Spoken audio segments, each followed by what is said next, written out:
Okay, so closets. I've done several other videos on this trim job. I've been working on it for actually a couple of months. Um, yeah, this is my house to live in. So I have other videos that are probably loaded before this one, explaining all the trim job. But I'll do kind of a final one. But this one is on closets, trimming out closets. There's different ways to do it. I mean, this is the way I just made up. So you don't have to do this exact thing. Now this is a master closet, and so I've got a little more detail in this one. So what I do is I attach to the wall. First I figure out where I want to put these. Now I'm using those chrome metal poles in my closet because it looks nicer. So I'm not using those, the metal brackets, the kind of cheap metal brackets are a couple of bucks at Home Depot, and then they got the little loop at the end where you put the wood pole. I'm not doing that in here. So these are designed a little differently. I do those those cheaper ones in my spec houses, or in my cheaper spec houses anyway. And so this is a little bit different. So this is if you're going to use the chrome pole. Right? So you buy the metal chrome sockets, and then the chrome pole. I think it comes 6 foot and 8 foot lengths, and then you just cut it to fit.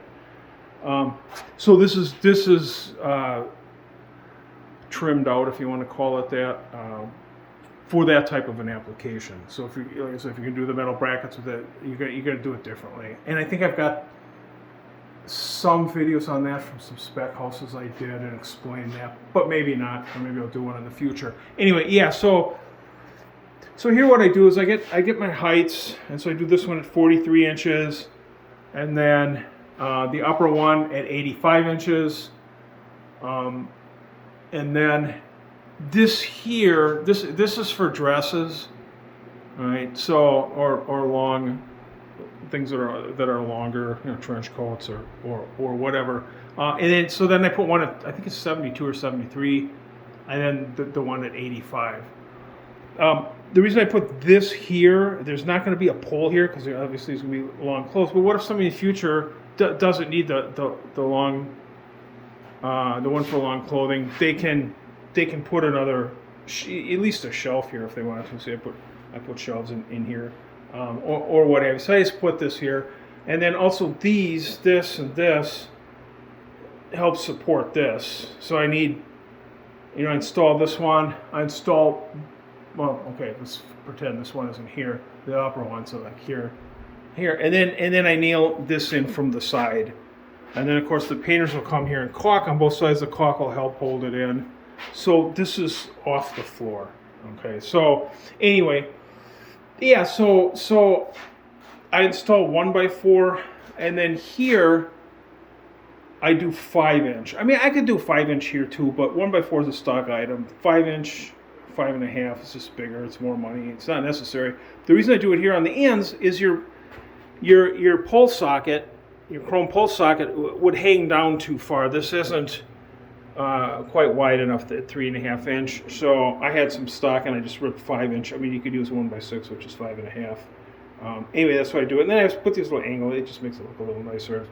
Personal taste. And like I said, you could wrap it all the way around, but I use 1x4. And you're not, once you get this all hung with clothes, you're not going to see it anyway. So anyway, so that's what I did there and here. And then also up here, just because I kept it consistent. I mean, obviously you're not going to be hanging clothes here, but I just kept it consistent. Again, putting an angle, that's like 1.5 inches by 1.5 inches. Cut off the corner. Anyway, yeah, and then so when you're doing the chrome pole, you need a place to end it, right? So you can't have it die into another one. Now, when you're doing the wood poles that are on the brackets, you can, because they're hanging off the brackets, right? The metal brackets that you buy, the ones that go like this, they got the little loop and a diagonal metal. The pole can come here and the other one can die into it because the brackets are holding it up. But here, this is held up by each end, and there's nothing intermediate. So you need to figure out. Okay, I usually figure 2 feet. For clothing, it's like a coat closet, or a clothing closet is basically 2 feet wide inside, right? So off this wall, 2 feet here is where I put this one, and then I can do this all in one run because it's maybe 5.5 feet long. I mean, you can't do 8 feet because it's the rod's going to bend if you load it up with clothing. But 5.5 feet is okay. And then because this wall is longer, this wall is like 9 feet or 9.5 feet. I had to put one in the middle because that's, well, number one, I don't think these poles come longer than 8 feet. I've never seen them longer than 8 feet. But anyway, it would be too long, so I have a divider here. So I put one here in the center, and that's really just to pick up the pole socket here for that pole and the pole socket here for that one, and that picks that up, right? And then I did this here on this side. This would be basically my side. I don't need the coat or the dresses one, so I just did the standard 43-inch, 85-inch, and again, this one here is 2 feet in because your pole will go all the way to here, so your clothing can be behind you a little bit. It's okay. For these, I use 16-inch material. It's actually 15.25, just like the 1x12. It's all MDF, of course. It's not 12-inch. It's 11.25. So they make a 16-inch, and then they also make an 18-inch. So on the top, for the top piece, I use an 18-inch, and then that's my pencil falling out of my ear. It's like 100 degrees in here, so it's sweaty. Yeah, so the 16-inch comes out, and then the top one, this top shelf here, I use 18-inch, but then I trim it out here. I run this piece across the face of this 16-inch, and again, the 18-inch is actually 17.25. Yeah, so then I run this face framing. I like the face frame. You can buy MDF 1x2, which is 1.5 inches. The reason I use the wood is it's a little easier for the painters, because the edges of MDF have to be treated specially by the painters because it's rough and all that, right? So it's a pain in the, it's an extra step for them. So then now they'd have two edges, or even if you don't face frame, you just have the edge of the MDF, right? The reason I face frame in at least more expensive houses is it looks nicer. I mean, it looks a little more furniture-y, or it's more like cabinetry. And it's really nothing. It's 1x2 finger joint. Actually, I ripped a lot of these out of extra. I had windowsill stock. Which is like 5.25. I had some door jamb stock, fat door jamb stock. Extra, and I ripped a lot of these because it's a little cheaper than buying the actual finger jointed 1x2. But I do face frame, so I face frame, and then I use an 1/8 inch router bit, round over, and then I just round over the edges, just on the face, not behind, even though it overhangs. So I do that, and then here comes together here. It just looks nicer, right? It looks a little nicer to edge it. It takes a second. I got a little tiny router with an 1/8 inch round over bit on it. Anyway, so, and then here, I just stuck a molding up in here. I just think it looks a little nicer. But this 1.5 face frame, and then it's mounted on the front edge of this, which makes it 2 inches behind this one, because this top shelf is 18 inch and this is a 16 inch. So you end up with a detail like this. You don't have to do that. You could have used a 16-inch up here, and then you wouldn't have a double. You'd have a single face frame. I just think it looks a little nicer. Makes the upper shelf a little bit wider. Doesn't cost that much more for the 18-inch shelf versus the 16-inch. You pack a lot of stuff, suitcases or whatever. And then also right now I'm in the process of putting, these are 10-foot ceilings. This is 7 foot, so I got basically 3 feet here. I'm putting another shelf about 18 inches up off of here. It's a 12-inch deep shelf, so it's this size here, and of course I'll face frame it. I'm just getting the lines on the wall now. Anyway, so that'll go here, here, and here, because this 3 feet, it's a lot. You're not going to stack stuff all the way up. Why not put a shelf there? And so I'm doing that just for extra storage. It's those things that you hardly ever use. You'll have to have a little 2-foot ladder to get up there, or probably the wife will need a 4-foot ladder. But anyway, I'm putting in, it's not a big deal. But it's a good way to use this space, because 3 feet is, you're not going to stack stuff 3 feet, most likely. Anyway, so that's kind of how I do that. And then, like this 12-inch shelf here, for added support, because it's it's nearly 5 feet long, right? So it's a little spongy. I don't know what's going to be set on here. I know there's going to be clothes hanging here. You know, there'll be shirts and tops and stuff. Maybe pants folded over hanging here. I make these. So I make these brackets. I cut them out of MDF. I've got a pattern that, so I just made this pattern up. Nothing real complicated. And I used to use it over and over to multiple houses. And then again, I round this over and round this over. I know it's an MDF edge. It's some work for the painters, but I've limited a lot of it by having this here. Anyway, yeah. So I make that, and then make a little deal here. I mean, the stuff you just got to kind of figure out yourself.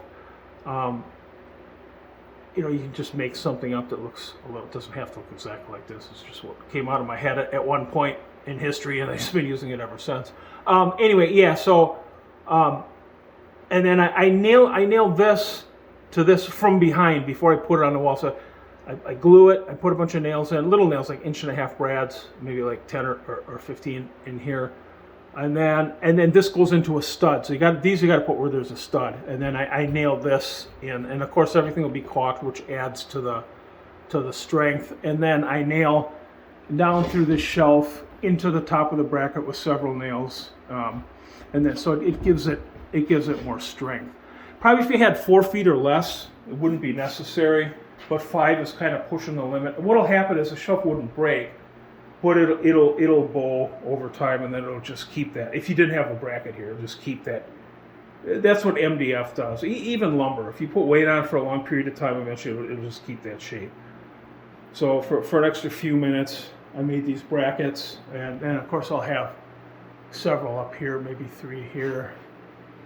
1 or 2 here, 1 or 2 here, and then that's, you know, they'll put some decent weight on it. So that's kind of how I do closets. That's just the idea that I made up. Like I said, there's all different. I mean, you can put drawers in and do it. I'm not going to get that carried away. I don't have the time, and this is good enough. And then here we had some extra room here as you come in the door. I did overlap the door casing, but you know, it's a closet, so it's no big deal. I'd rather have this extra space. Wife likes to fold shirts and stuff, put them in here. These are like 16 inches apart. I think this top here is 85 inch, and then 16 inch, and I think this bottom one is like 21 inches off the floor. I don't know however the math works out. And then if you were going to use it like for shoes, I would put them closer. I mean, you can put them like every 10 inches. Because you just need to slide the shoes. If you want to get real fancy, like when I do higher end houses, I pitch this at, I think it's an 8-degree angle or 10-degree angle. If you want to, you know, get real fancy, really look like a shoe rack. But this is mostly for folded shirts and stuff. We've got shoe racks that we use that are multi-level, that are, you know, made. You can buy them on Amazon. So we didn't need shoe racks, but she likes to fold a lot of her shirts, so you can stack them up in here and whatever else. So, and again, I face frame it. Just looks a little nicer. And then I'll probably put a little molding here, maybe to cover the edge of this MDF, and then I overlap. I had it come out just a little bit. I think it looks a little nicer, kind of like kitchen cabinets. And then these here, I think, if I remember right, from the top, these things here that are made out of the 16-inch material, I think from the top of it to this bottom down here, I think it's 5 feet 4 inches. And then we put stuff on the floor, you can slide it underneath. It won't interfere too much with this. As far as this design, again, I've got a piece that's about 2 feet long. It just has this end on it. I mean, it's like these. I made it several years ago. I've been using it ever since. I think I used like 2 coffee cans, 2 like 3-pound coffee cans, and then just kind of finished it, and then cut it out. And again, I do route the edge of it. You can also. You can put a chamfer on here. I probably should have, but I didn't. I kind of forgot because I was in a hurry. And so I put a little chamfer cut, 1/4-inch chamfer cut on the front of this bottom edge, just to make it look a little nicer. Is it really necessary? No, but like I said, I kind of forgot. Started nailing them up. It was getting late. I was like, that's good enough. But anyway, yeah. So that's kind of what this is. It's like 2 3-pound coffee cans to make the rounded part, and then I just kind of connected it, made a pattern at one point. And again, I use an 1/8-inch round over on each side of this here, so it just looks a little nicer. Those are the dimensions for that. I said I believe it's 5 feet 4 inches long. I have it written on the pattern. The pattern has the dimensions, so I don't have to think every time I do cabinets. I just can go because the measurements have already been figured out. Yeah, so anyway, that's kind of, you know, it's using up space. Again, this is 2 feet out from the wall, so the clothing can slide past. You can go a little bit less. I mean, you could go 22 inches. 24 is kind of standard. So, yeah. So that's master closets. How I do them. I mean, you might come up with your own way, or you might tweak this or borrow from this idea and then make it your own. Let's see, what else? I've got other closets. I did. The painters are in here now. They started a couple days ago. They're filling nail holes. So, because they're gonna, I'm done. I mean, tomorrow I'll be done with everything. Here's the pattern thing I made, like, I don't know, 10, 15 years ago. So it's just this. I didn't router this because it's a pattern piece. Oh, 5'6.5". Okay, so I'm sorry, not 5'4". 5'6.5" is the length of that. And then see, top shelf 85, mid shelf 43, dress shelf rack. Oh, 7-inch for the dress shelf rack, not 72. So the dress, if you have a dress rack, it's at 70. And then the top shelf is at 85, so it gives you a 15-inch shelf above the dresses to put stuff. This side down, it doesn't matter that much. And then you better put this here, or the painters might think it's junk. Throw it out. Oh, and then here's my. Let me turn this fan down. I know the fans are really noisy when I'm recording. Okay, just turn it off for a minute. Here's the pattern I made many years ago. And I've got, this is the shelf for 12-inch shelves. I do this one, and then this one down the wall. So we'll go like this. And then if it's for 16-inch shelves, 16-inch wide shelves, I do this, and then I turn it, and so it's the same size down. You know, I want more down the wall because it's holding more weight, you know, right? So I just trace part of it, and then I flip it over and trace it again,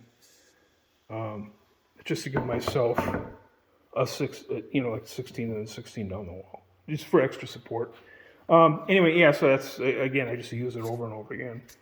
I made this many years ago. Closets, let's see, I've got other closets in here. I mean, they're all basically the same deal. They're MDF, they're all face framed. Painter left his ladder in here. This is the pantry again. This is a 24-inch deep, which is actually 23 1/4. This is a 12-inch, and then this was a 12-inch I had to cut kind of funky, but you can put jars and stuff along here. This is about 4.5 inches wide. Try to use up whatever storage is available in here. I think on these I do 20. The first one is 24 inches off the floor. The next one is 16 inches above that, and then I do like 15 inches above that, 15 inches above that, and I think another 16. So that top one ends up around 84 inches. I mean, to go way. I mean, I could put another one up here, I guess, but not all the way around, maybe, but just in the back. But I might do that if I have any extra material. Not 24-inch deep. I'll probably do like a 16-inch deep. Just one here, just to pick up some extra storage, because you're not going to store stuff 3 feet high. Anyway, yeah, so that's how I do that. 1x2 here. I just use 1x2 on the wall, and then again, everything is face framed. So simple, basic pantry, and you don't have to keep these dimensions. That's just the dimensions I use. The reason I use like 15 is because this takes up a bit of space here, so you really have like 14 from here to here. I mean, you can do 12-inch. A lot of canned goods, you only need 12-inch, but it's just the way I did it. Maybe get one extra shelf, get 6 instead of 5. Here we had a little oddball triangle closet, but I did, this would be for like brooms, the dog stuff. We have a dog, dog food and all that stuff, maybe some brooms, and then, of course, more storage. This was made out of a 24-inch deep shelf, and I cut triangle, so from this corner to the front is 24 inches. Again, face frame, 1x2. Don't need to use 1x4 for that. And then coat closet, again, coat closet. It's getting dark. It's like 7:30 at night. That's light coming in. I guess it's sneaking in from the door. These are 16-inch deep. Why not? instead of 12-inch deep. The coal closet, so I think I'm at 70 or 70, yeah, 70 and then 84. And this would just be, you know, when people come in the front door here, you know, this would be like a coal closet. Again, now I use 1x4, and then again the 5-inch. I mean, I could use 1x2 back here, but it looks a little cheesy, so I just use 1x4. Again, I could also use 5-inch or 5.5, but here's the same deal again, because you're going to have the pole sockets. This will be a metal pole here, so I needed the deeper, because the bottom of the socket thing will probably come down close to the bottom of this. You don't want it up too high. It's hard to get your hanger in there when you're hanging up clothes. You have to like kind of work it, right? You just want to be able to put it in there. And because of 16-inch deep shelves, the hanger will be back a little farther, because the hangers are usually 12 inches out. The pole is usually 12 inches out from the wall. So, but I wanted some wider shelves. I mean, I had the material, it's better storage. 12 is a little narrow for any kind of storage. And then here, this is my office. And I've already explained some of this trim. That'll be another video. I've got 2 or 3 videos explaining the trim already. Again, this is 2 shelves, 16-inch. This is my office. Going to be no clothes in here, but this might be a bedroom and a clothes closet someday.